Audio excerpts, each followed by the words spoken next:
पूर्वी दिल्ली के सांसद एवं केंद्रीय राज्य सड़क परिवहन मंत्री हर्ष मल्होत्रा ने ठंड के मौसम में जरूरतमंदों को राहत पहुंचाने के लिए कंबल बांटे। गीता कॉलोनी स्थित 6 ब्लॉक में कंबल वितरण कार्यक्रम का आयोजन किया गया। कार्यक्रम के दौरान बड़ी संख्या में स्थानीय लोग, भाजपा कार्यकर्ता और क्षेत्रीय प्रतिनिधि मौजूद रहे। कृष्णानगर विधानसभा क्षेत्र के विधायक अनिल गोयल भी इस अवसर पर कार्यक्रम में शामिल हुए और जरूरतमंद परिवारों से संवाद किया। कार्यक्रम के संयोजक विजय गिरोत्रा ने बताया कि सर्दियों के दौरान कमजोर और जरूरतमंद वर्ग को ठंड से बचाने के लिए यह पहल की गई है। उन्होंने कहा कि हर वर्ष ठंड के मौसम में ऐसे सेवा कार्यक्रम आयोजित किए जाते हैं ताकि किसी भी व्यक्ति को ठंड के कारण परेशानी न झेलनी पड़े। स्थानीय लोगों ने इस पहल की सराहना करते हुए इसे मानवीय संवेदनाओं से जुड़ा कदम बताया। देश में वो सरकार है मोदी जी के नेतृत्व में और दिल्ली में रेखा जी के नेतृत्व में, जिन्होंने जनता की मूलभूत सुविधाएं, रोटी, कपड़ा, मकान, सबकी चिंता की है। उसी श्रृंखला में हमारे यहाँ के बहुत प्रमुख कार्यकर्ता भाई विजय गिरोत्रा जी ने आज यहाँ पर जो हमारी बस्तियाँ हैं, उन बस्तियों की परिवार में कंबल वितरण का काम रखा है। तो भारतीय जनता पार्टी सेवा ही संगठन में भी सेवा का काम करती है और जहाँ जहाँ पर सरकारों में है वहाँ भी सेवा का काम लगातार करती है। जैसे अभी यहीं पास में ही अटल कैंटीन के नाम से हमने दिल्ली भर में 100 कैंटीन शुरू की हैं, जिसमें यहाँ पर भी कृष्णनगर विधानसभा में भी एक कैंटीन जिसमें 5 रुपए में स्वादिष्ट भरपेट भोजन दोनों समय सुबह और शाम को गरीब लोगों को मिल रहा है।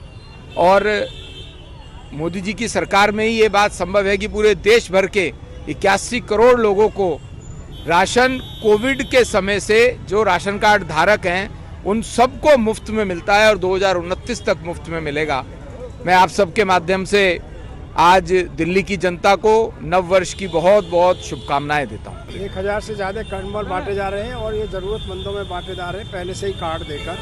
मैं कहना चाहता हूँ दिल्ली की एक ऐसी सरकार है, रेखा गुप्ता जी की सरकार, जो किसी को ठंड से ठिठुरने नहीं देगी, किसी को भूख से मरने नहीं देगी। ये कह रहा था मोदी जी ने और उसको साकार कर रहे हैं रेखा गुप्ता जी की सरकार, हम सब ज़मीन पर मिलकर। जैसे ये कंबल यहाँ विजय गिरोत्रा जी ने बांटे, मैं इनको धन्यवाद भी देना चाहता हूँ। उपस्थिति रही गरिमा में हमारे केंद्रीय मंत्री हर्ष मल्होत्रा जी की।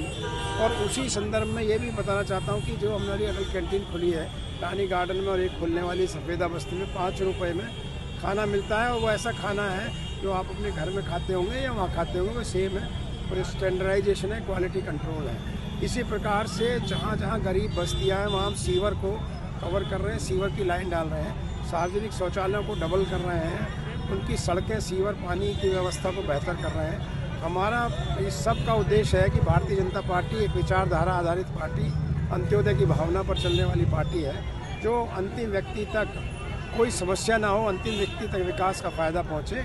ये ऐसी सरकार। आपके विधानसभा में कितनी अभी अटल कैंटीन खुली है और कितना योजना है? एक खुली है, एक और खुलने वाली है। उसके बाद हर वार्ड में हमारी एक खोलना है, मतलब 4 खोलने की हमारी है। एक हमारी गीता कॉलोनी वार्ड में खुल गई, एक हमारी कृष्णानगर वार्ड में खुलने वाली है। लेकिन ये अटल कैंटीन का पर्पस है वो उसी जगह खुलेंगी जहाँ पर हमारी गरीब बस्तियाँ हैं। इसीलिए 2 और वार्ड में भी हम जगह तलाश कर रहे हैं, जहाँ ज़रूरत है वहाँ खुलेगी।